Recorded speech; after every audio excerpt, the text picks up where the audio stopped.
And to discuss on this topic, we have with us Ms. Ankita Sinha, Chief People Officer, MTX Group, Inc. Ladies and gentlemen, Ms. Ankita is a seasoned HR leader with over 15 years of experience across IT, product, hospitality, government, and non-profit sectors.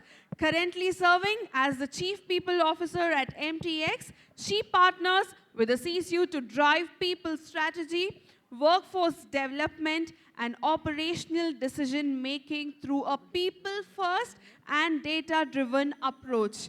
Her expertise spans performance management, employee engagement, D&I, HR automation, employer branding, and organizational transformation. A passionate advocate for equity and growth, Ankita was honored with Women Who Lead National Award 2021, supported by the Ministry of Women and Child Development, Government of India.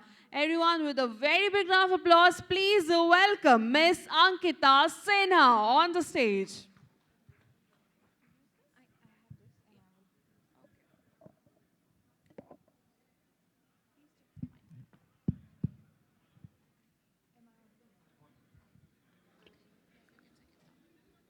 Hi, good afternoon. Okay, I think I'm audible.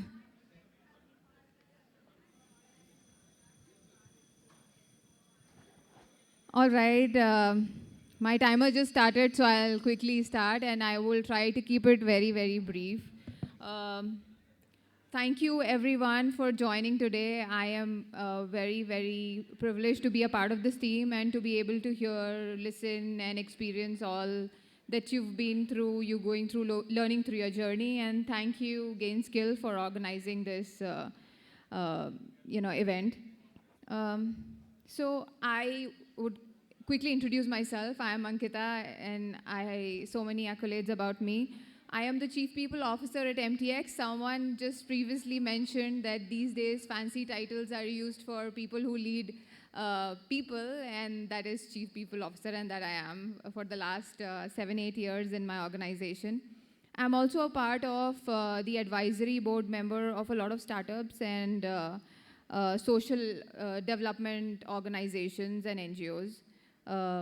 Because of the background that I come from, I have mastered from TIS and mastered in rural development, social work. I am also a privileged member of the founding team of MTX, and we've built this company since the last 10-12 years, ground up from 0 employees to around 1,500 globally and across different locations. And from 0, of course, revenue to 200 plus million revenue at the moment. Proudly growing and growing with all of you in the community. Today's topic, creating a culture of well-being, is not just professionally important or relevant for me and for all of us, but also very, very personally important for me and very relevant as we've tried to grow an MTX from scratch till where it is right now. And I think through my journey, which I will kind of narrate right now, most of you who've been part of the startup culture or who've been there, done that in startups will resonate and identify with. And then, we can discuss further. So quickly about MTX. MTX is a cloud solution provider. We are based out of the US. Our headquarters is in Frisco. In India, our headquarters is in Hyderabad. We are also in Canada. Now we have expanded to APAC. We are going to expand to UAE. We are also in Europe. We are a, say, 1,500 plus people organization. Very, very strong culture because we're talking about culture. We are one of the biggest or the strongest partners with government agencies in the US. That's where our business is. We were one of the first to bring in COVID contact tracing and vaccination immunization projects with the government. So, well known over there. And hence, because we are working with the government in the US, you may imagine how much of a pressure, what kind of an impact and actions on the ground would we be doing, right? Working on social projects, healthcare projects, immigration projects, and with everything going around, it is a very, very fast moving environment and culture, and that is what has shaped MTX. So today, if you Google MTX, which I think some of you will after my presentation, very notoriously known for burnouts. Glassdoor, full of intense, long working hours, extreme burnout conditions, and it's not inaccurate, I would like to say so. But what people have not seen is everything we have done to reduce, as we've grown from a startup of a 0 people company to 500 to 1,000, activities that we have done to reduce burnout.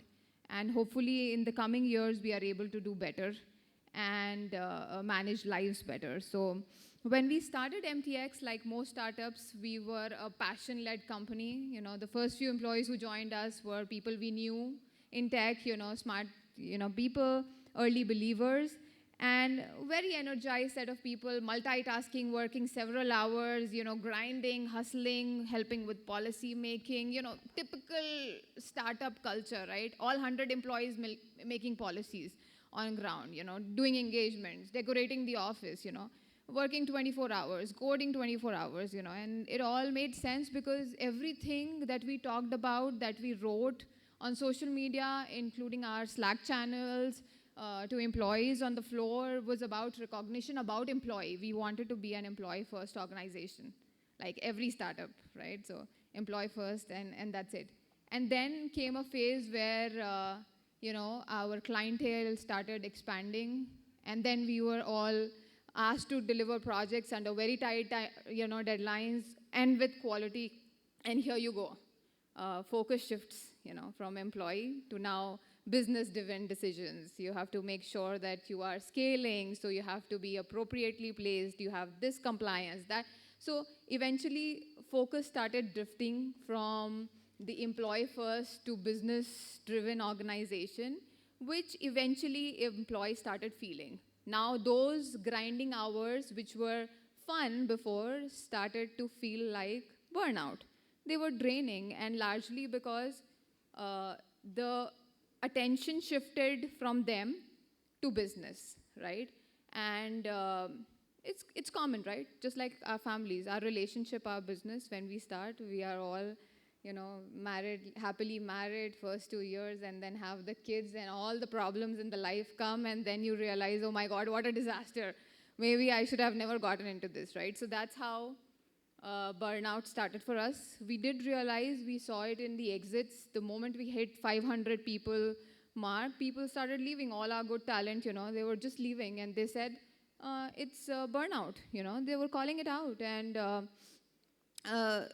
we thought that to reduce this, maybe put more processes in place, make it more structured, bring in more KPIs, make it more clear, and so on and so forth, but it didn't help.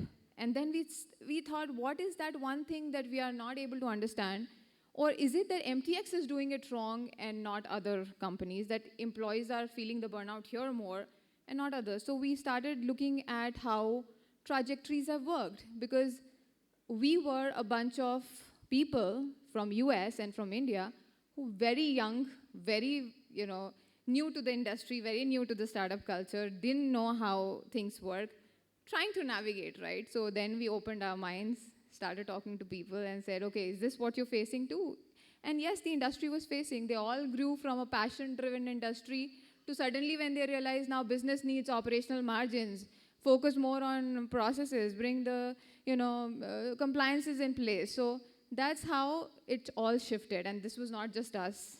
This is all startup story, right? I mean, driving from passion to suddenly all important aspect of people going into an HR checklist, right?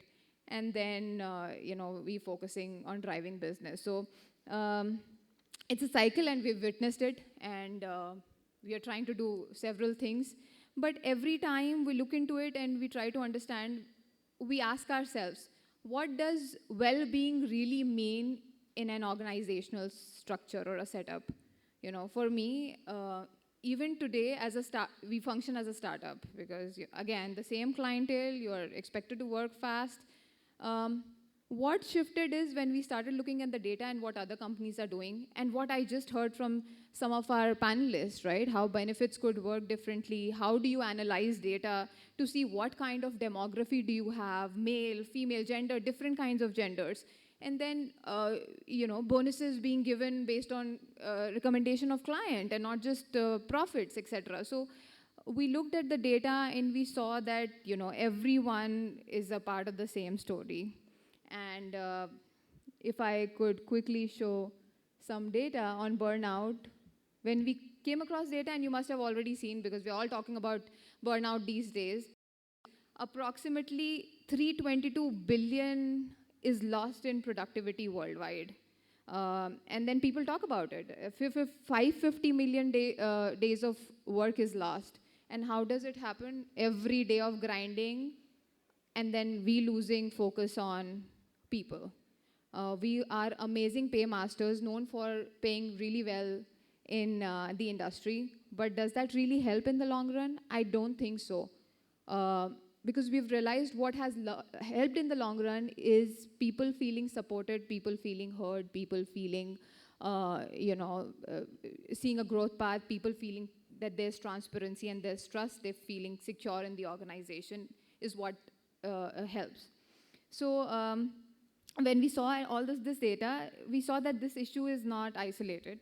Of course, it's systemic and it's real, it's for everyone. And the consequences are, of course, the burnout that we see loss in productivity.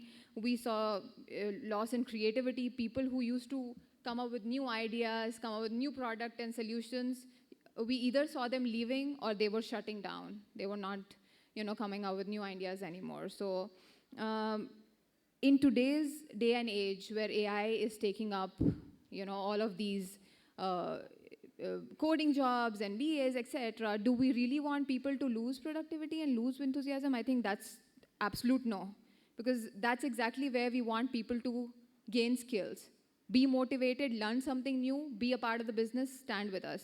So how does that switch works?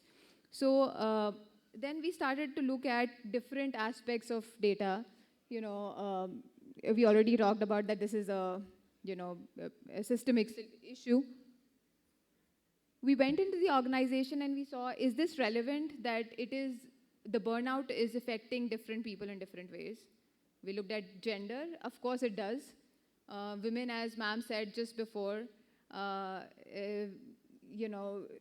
lesser in the workforce, little bit more vocal, already exhausted at home, coming to the workplace. Are they supported enough? Do they have mechanisms to be able to, come up with solutions and help the business instead of just focusing their man back at home? Do we have proper structures in place? Men, again, I would say, are also suffering because they have been groomed to not speak, not be vulnerable. So, of course, they get burnt out because they can't speak. They don't know. They are not trained. Sorry, I mean, most of you may be, but I'm just saying that this is what I've witnessed. So that burnout is also real. And then Gen Z, very, very, popular term used these days across, they being so vocal. But the way that we've looked at Gen Z is a little bit different. I think they are vocal because they have exposure. We have given them the platform. They seek transparency because they want to outperform. So do we want to operate from a mindset of 1990s and handle Gen Z? Or do we want to operate from the mindset of where they are, make them be visible, make them be heard, understand their problems, and help them enhance their skills so that they can help us? Because they are the ones who are going to eventually be helping us grow our businesses. So what are the different things that we can do for Gen Zs that can help them be represented better, them unlock their potentials better? And then we looked at our own data where middle management was suffering a lot because they were not supported, not better programs. And most of our companies, we see mid-management, they leave because stress from the top and stress of management from the bottom. Are they feeling supported? Are they heard? No. So Some of these things we saw, and I think most of you who have been in startup cultures or any company would be seeing this. So what did we do? So here are some things that we have started doing since the past 2 years, and we've seen a difference. We've given people the platform to be able to speak. They can come to us, open door, speak to us. We have wellness coaches who are trained professional within the HR and outside the HR team and the tech team who are trained to be able to speak to. They can help, they can listen, and they can help guide who to go to next. So we have a network of people they can go to next. We keep talking about wellness in our all hands, in our presentation meetup, so that people feel that we are open organization. We know what is relevant, and people can come up and speak to us about solutions. We have appointed happiness champions, fitness champions, so that they feel in whichever areas in life they are seeking, a mother who's just come back from pregnancy, a person who's come back from long break, a Gen Z who's come back from a mental breakthrough, can have some support system in the organization that they look up to. So here are some ways we've done it, and then we saw other organizations also doing it, right? You see SAP, Deloitte, and those Googles of the world, they are doing with greater bandwidth and greater exposure and greater budgets. They measure it, they do it intentionally, and that is exactly what I think we should be doing. With the right intention, if we don't measure wellness in the forms and shape that we want to, we will not be able to show results. And I think this is what they are doing differently. They measure it every quarter with programs that they have, and we kind of learn from them. Having said that, I think this is the end of my presentation. I'd like to wrap up, and I hope that my story resonated with some of you, if not most, from a startup background. And as HR, I think it is our responsibility, my prime, also as a business leader, to help people feel heard, feel trusted, feel supported in whichever possible way. If you have any stories that you would like to share with me, and if there are things that you do differently in your organization, I'm happy to learn, and let's talk outside. Thank you so much. Thank you, ma'am. Can we give her a big round of applause, everyone? We would like to felicitate you, ma'am. And to do the felicitation, I request Mr. Suresh Kumar, DNC, EO, Tesseract Learning, to please come upon the stage and felicitate our speaker.